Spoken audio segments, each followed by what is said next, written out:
Thank you for joining us today. My name is Kristen Marie, and I'm the Education Manager for AAHOA. As we continue our series on the impact of COVID-19 on the hospitality industry, we're happy to welcome back Ann Hambly, founder and CEO of First Service Solutions.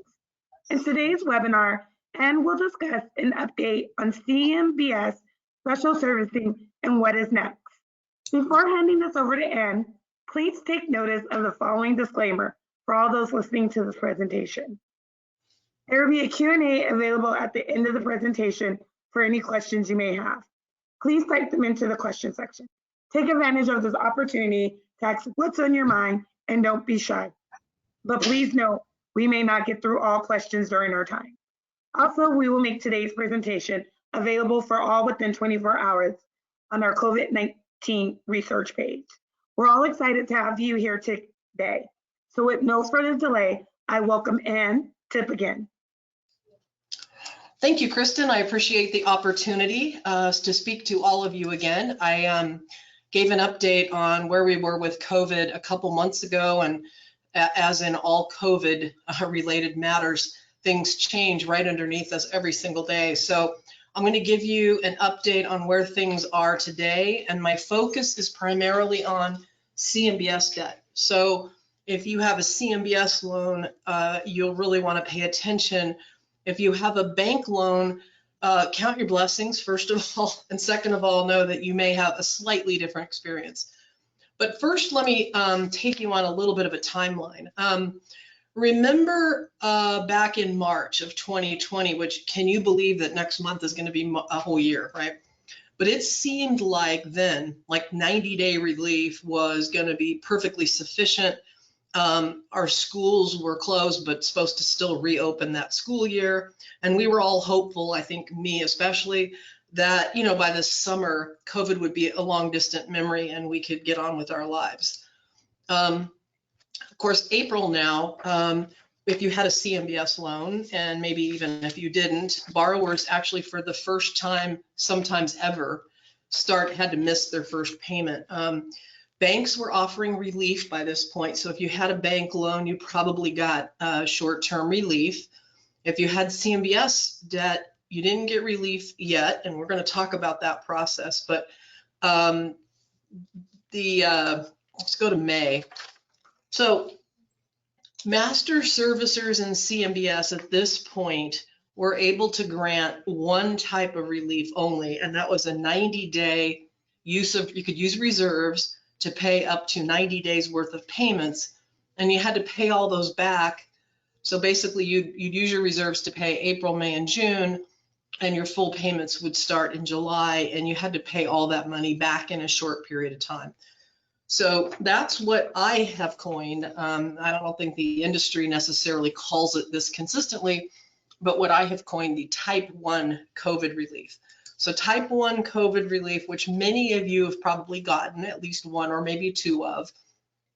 Again, only where you had enough reserves to do this, but use your reserves for up to 3 months of payments. You have to pay all that money back, so it's not a cure, it's just a deferral of everything owed. And the fees for this were about 10 to 20,000 from the servicers. So some of you took advantage of that, and where you could, you should, obviously. So that would have taken care of, April, May, June, and even if you got another one, that would have been July, August, September. So helped a little bit, but didn't get us anywhere near where we needed to go. Where the type 1 COVID relief wasn't going to work because you either needed longer time or you didn't have money in reserves, for those loans, once your loan is 60 days delinquent, it's a CMBS loan, your loan will get transferred to a special servicer. I think we were all clear by June that COVID wasn't going to end in July by this point. And so we started as borrowers asking for more time. And there was no standards that emerged necessarily, but servicers were tending to, at that point, grant about 6 months deferral. Again, all the money had to be paid back, and there is no government relief that worked for a CMBS loan. We'll talk about that before the end of the webinar here, but at this point, there's no, in June 2020, there was no government relief that was available for CMBS loans. So the type 2 COVID relief is the one where you're in special servicing. You can get up to about 6 months of payment deferrals. And again, it's not standard, it's loan by loan, it's negotiated. Not every servicer does it, but I'm giving you kind of the general themes. All the money had to be paid back, so nothing's forgiven. And there's no standard fees for this, but it ranged anywhere from $20,000 to about 0.5% of your loan balance. So hefty fees for the deferral that you're getting, considering you have to pay it all back, but that was available out there. So now we get into July 2020, and again, I'm taking you on a timeline, right? So a quarter of all the hotels that have CMBS debt are now in July in special servicing. There are 4 or 5 main special servicers that have the entire CMBS portfolio that they specially service. So the servicers were immediately inundated. By June, they were inundated with requests. And also remember that they're also going through their own form of COVID protocol, meaning they're all now working from home. They don't have a system set up to do that. So you've got everybody, the whole industry, the whole world obviously was on its head. So nothing's efficient, nothing's fast. Special servicers are inundated. And at the very first thing a special servicer in CMBS has to do in order to grant relief is to order an appraisal. So now all these appraisals are being ordered on all these properties that are having issues with COVID. That also was very backlogged. So now we get into August. All right, so now you can remember we're at the end of the summer here. We're in August, and there was hope. It's called the HOPE Act, but there was some hope that was introduced by the industry. We've all been fighting hard. Many people, including the head of AAHOA, had been fighting hard to Congress and to anybody that we could that we needed relief for CMBS debt. So the HOPE Act was introduced into Congress, and it would have been or would be potentially a solution for CMBS debt. It gives you basically about a year's worth of loan payments as equity, not debt, and so therefore it can be done with CMBS. It's still not passed. The HOPE Act is still, as far as I know, sitting in Congress. It is not passed. I keep waiting for it to hopefully be one day, but it's not. Some borrowers by about August started saying, you know what, maybe I got the 6 months of deferral. Maybe I got the type 2 relief. The fees were super high. And so, you know what, maybe I'm just better off. Forget I asked, I'll bring the loan current and I'll just keep the loan current. I don't want relief after all, it's just too painful. And so some borrowers opted to start getting their loans transferred back to master servicer and withdrew their relief request. The problem there is that the special servicers were still looking for fees, even though relief hadn't been granted. So that's an issue that currently exists in our industry. Now you get to, sorry, I meant to change this to September. So you get to September, appraisals are coming in now. Servicers are then starting to produce term sheets and give them to borrowers. In many cases, there's still not term sheets out to borrowers where the relief was sought back in April. The fees are higher now for a longer term relief. Remember, all relief is deferred, not waived. You'll notice I've put the word guarantee on many pages. If you're deferring 6 months of payments, the servicers required that those 6 months of payments be backed by a guarantee from the guarantor. So you had to guarantee that you'd pay those back personally. Primary focus at this point, as these term sheets started coming out, was negotiation of the fees, because the fees were very large, sometimes counteracted the benefit of a relief package. So now we're in the fall. We're not that far back here at this point, October of 2020. Basically what we were all still doing is getting term sheets, negotiating fees, and trying to push through the backlog at the special servicing shops. Now, this is a slide that shows you all the way through December, but I mean, if a picture speaks 1,000 words, you know, this one does. So you can see hotels are in the blue line, no surprise.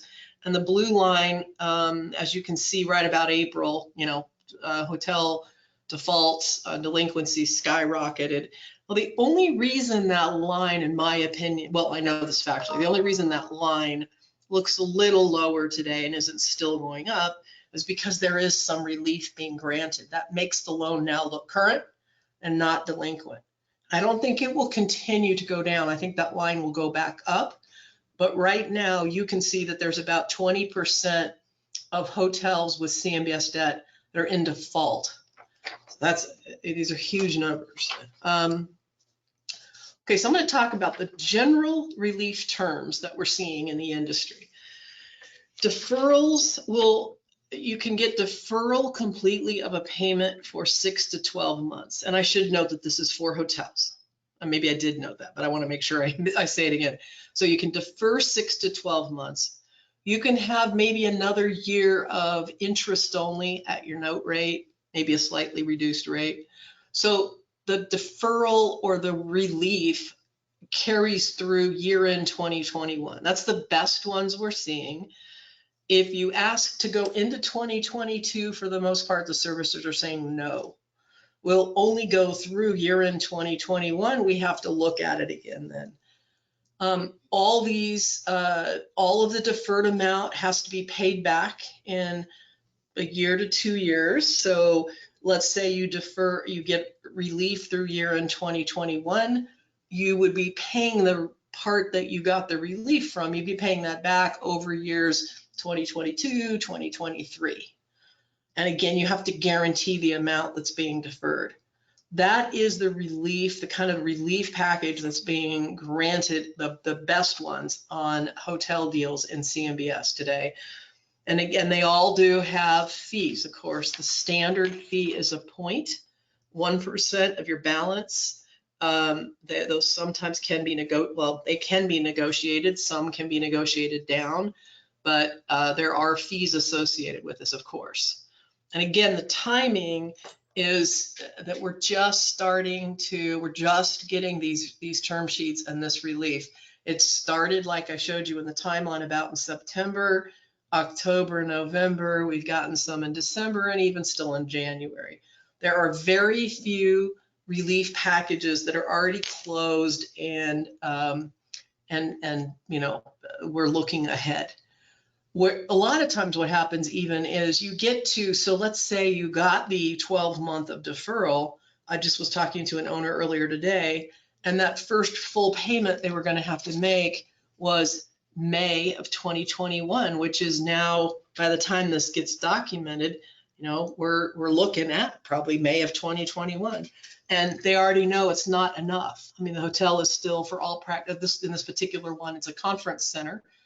So it does not have any conferences lined up for the next couple months. So we're having to go back sometimes before these are even documented and renegotiate a little more relief. So there's a lot of sort of round 2 relief requests going on in our industry. Okay, so let's talk about the government assistance or lack thereof for CMBS. The only one that works for CMBS is the PPP. The servicers are approving PPP funding on a regular basis for CMBS loans. You do need to get the servicer's approval to take advantage of the PPP. So if you apply for PPP, you send the application after you filled it out and sent it to your bank. You send that application to the servicer and ask them to approve the use of the PPP funds. But this is something my firm will help you with too if you ever need it. But they are granting that approval. They're turning down all requests for use of EIDL funds. So and the reason is the very first premise or rule in CMBS lending is you can't add other debt onto the property. So anything that has the word loan in it, be very, very suspicious of, and know that you probably can't get approval to take advantage of that on a CMBS loan. What happens if you did get an EIDL? You should you should discuss it with your counsel. You know, sometimes you may want to return that money. I'm not going to give you advice on this. I'm just letting you know that the servicers will not agree to the use of EIDL almost ever. Now, what happens when you do add debt to a CMBS structure, even if you're contributing money to help the property, if you book it as a loan due back to you, it can trigger recourse. Remember, these are non-recourse loans, but there are carve-out guarantee provisions, meaning it's non-recourse unless you do any of these following things. I'm having a webinar, by the way, also on February 11th, which you can find a link to on my website, on how to innocently and inadvertently turn your non-recourse loan into a recourse loan. And getting EIDL is sort of one of those. So anyway, I encourage you to, look into that. Okay, so now I didn't take it right up to January, but let's talk about today, and then what does the future look like? What does 21 look like? Now, if I had the answers, obviously I'd be charging big money to attend this webinar. So I don't have the answers, but I'll give you my thoughts. First of all, today, there are more than 800 hotel loans in special servicing with the CMBS debt. More than 800.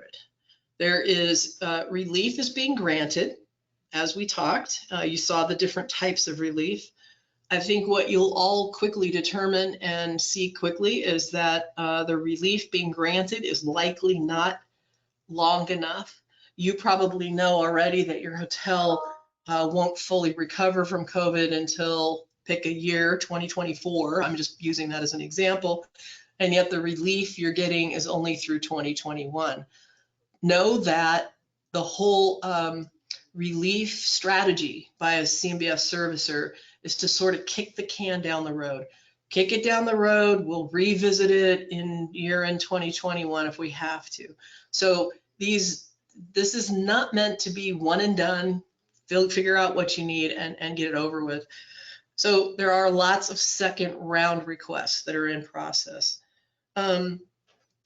And I think I get asked this a lot, but CMBS special servicers probably do not want to own your hotel.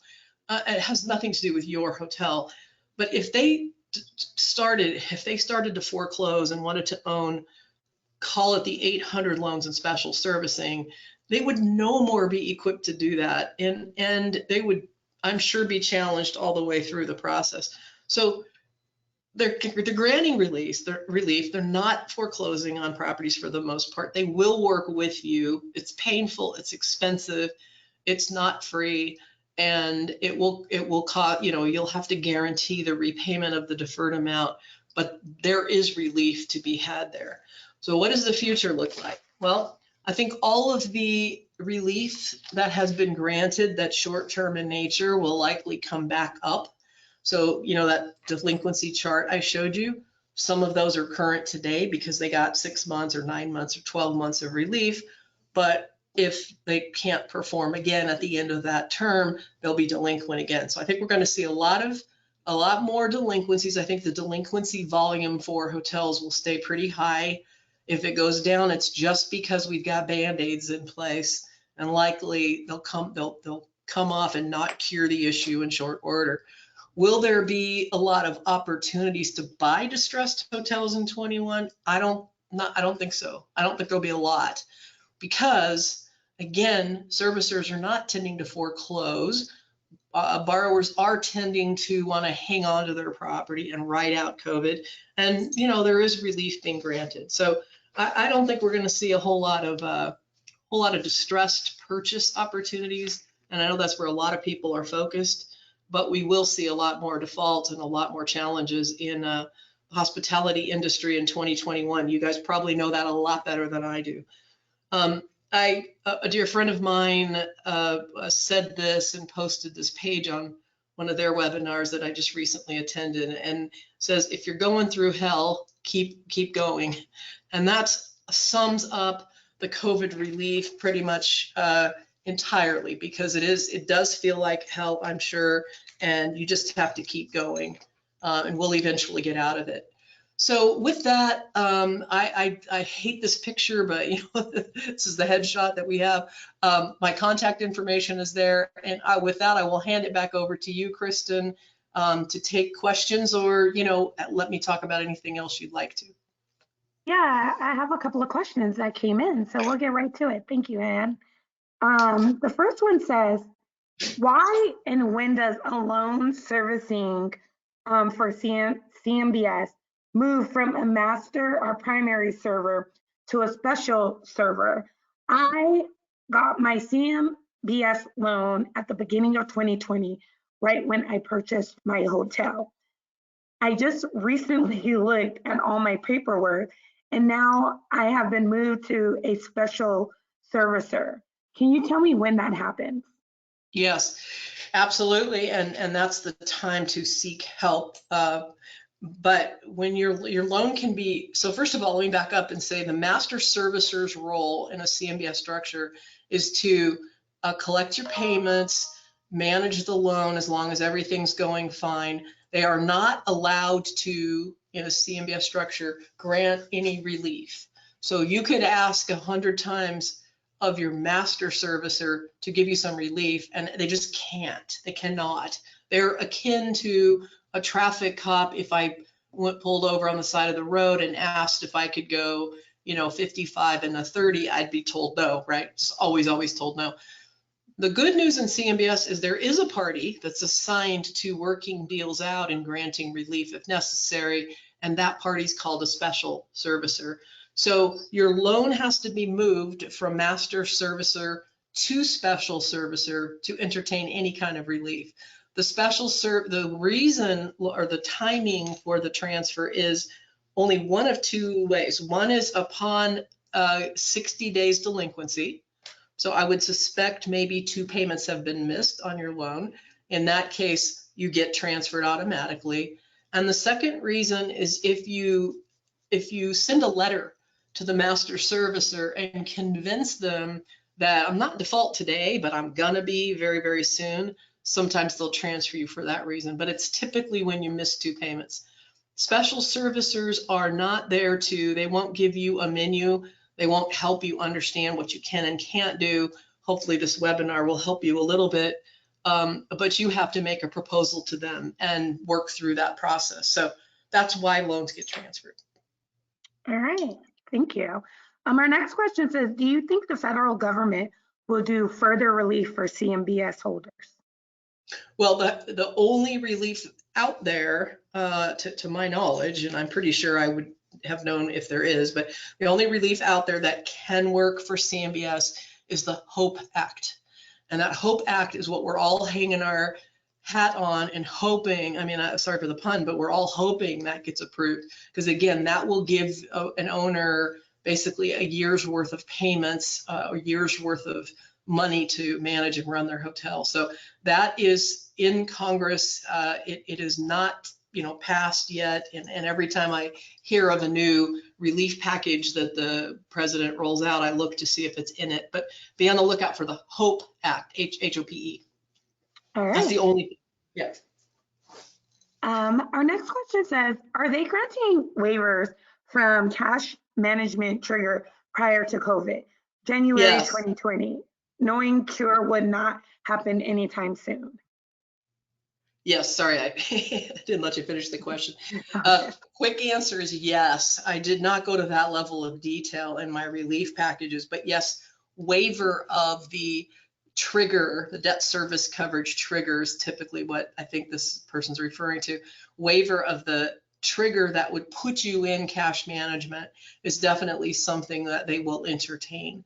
Another angle to this, the flip side of that, is often when you get your relief, one of the requirements is that you go into cash management. So there's another level of detail here that I hate to pull everybody through, but I'm happy to always, speak to any of you separately on any individual question on your loan. But in general, yes, the debt service coverage trigger is being waived for a while during COVID. All right. The next question is, what is the possibility of DPO? A discounted payoff. So the way to look at that is this. It's kind of a simple, put your investor hat on, and let's say you have a $5 million loan and you had invested your $5 million into this loan. So you're the lender, and there's a term in place of 10 years. That's usually what these are. So this term is, you call it 2026. Okay, so I signed up and got a $5 million investment. I was guaranteed a certain, not guaranteed, but pretty much a certain return all the way till 2026 on this. If you try to ask for a discounted payoff today at the lowest known value, that we've ever had in the industry, 99.9% of the times you're going to be told no. The servicer would rather write it out, wait till 2026 or somewhere down the road, because probably things will improve or correct themselves by 2026. The exception to this is if you have sorry, I'm very distracted because I realized of all things on this slide, my last name's typed wrong on my own slide. It's actually BLY, so make sure you look at the right email address down there. But anyway, it's caught my attention and distracted me. The only, I lost my train of thought. I apologize. Sorry about can't that. continue that thought. Sorry. Oh, the only time they give you a discounted payoff, sorry, is if your property was non-performing pre-COVID. So let's say you had a hotel, and we had a number of them in Lake Charles that were impacted by the oil prices and a lot of other things. So there already was trouble pre-COVID. Value is clearly less than the debt. That's when you can consider a discounted payoff, but not if you were perfectly performing pre-COVID. You're in the midst of COVID and there's an opportunity or belief that you'll get out of it, we'll all be performing by maturity, then you will not get a discounted payoff. All right. And the next question says, can the borrowers defease the loan? If so, what are the conditions of the defeasance? Who pays the cost of the defeasance, and how much are they? Also, is the defeasance being waived right now? Defeasance is not being waived. A borrower can always defease their loan at any point other than the first few months after you make the loan. So that, yes, you can always defease. It's extremely costly.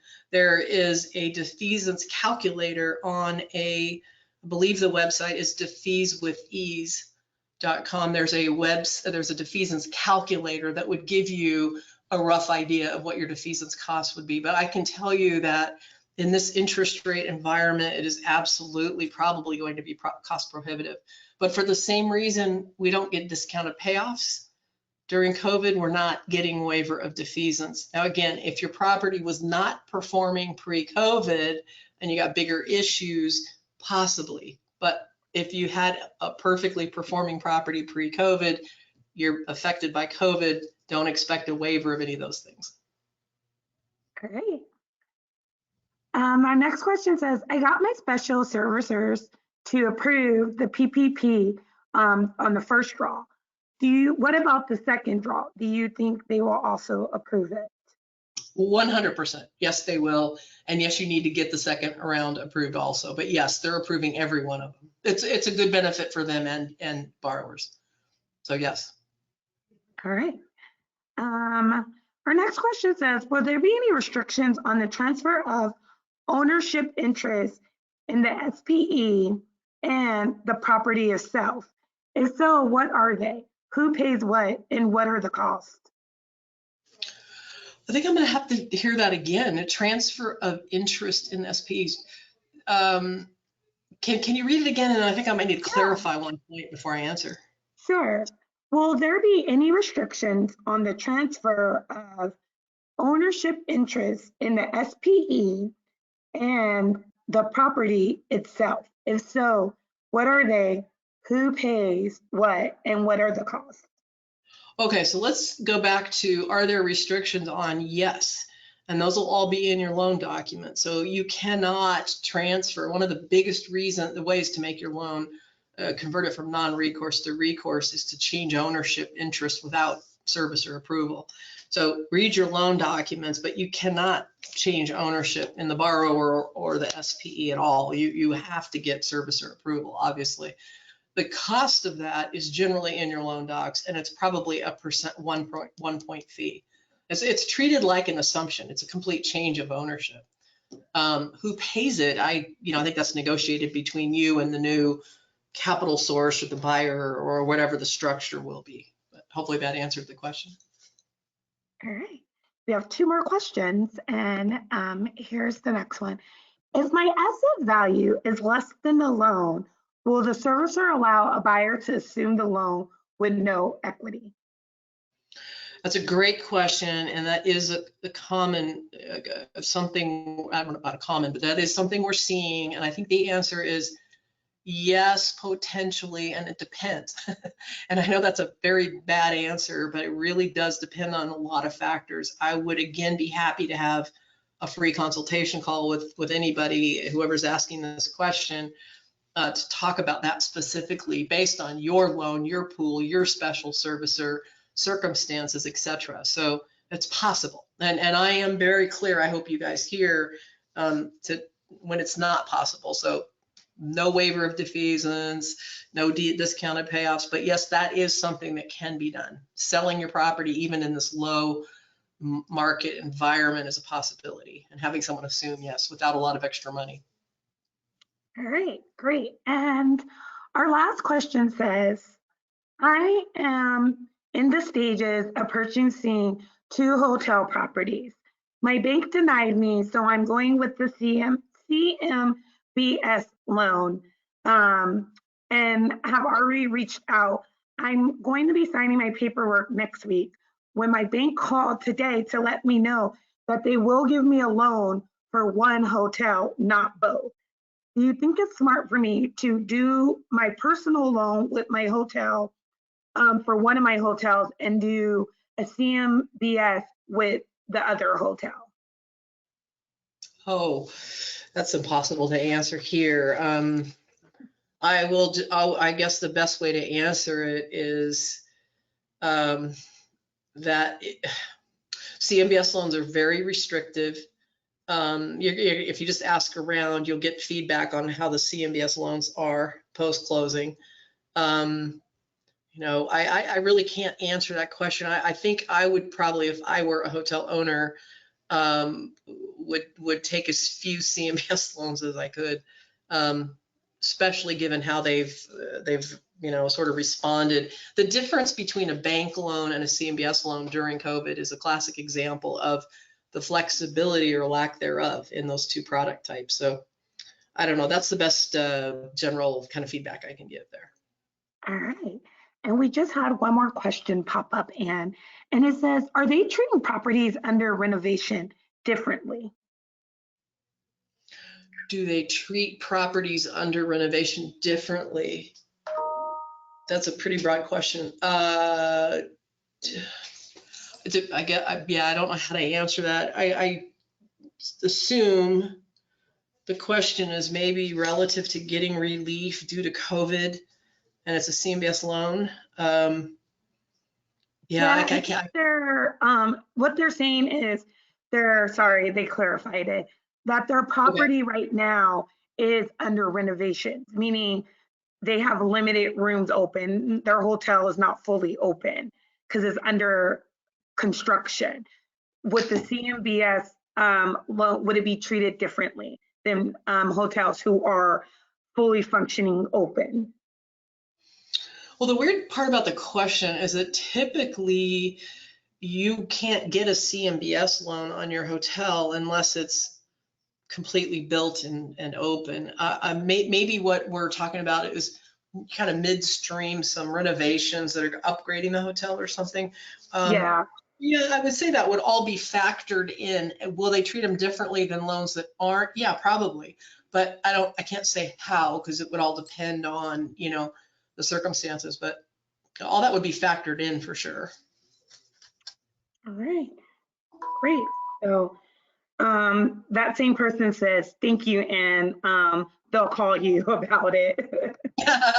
Yeah, that's the safest way to answer any question about commercial real estate is based on that particular deal.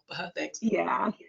So I would like to say thank you, Anne, along with First Service Solutions, for this informative webinar for everyone that joined us today. Feel free to check out our events calendar on the AAHOA website for future webinars and in our resource library for past webinars we've done. We hope you have a wonderful day, everyone. I hope to see you join us for future webinars. And Anne, thank you again for doing this. This has been very helpful and informative.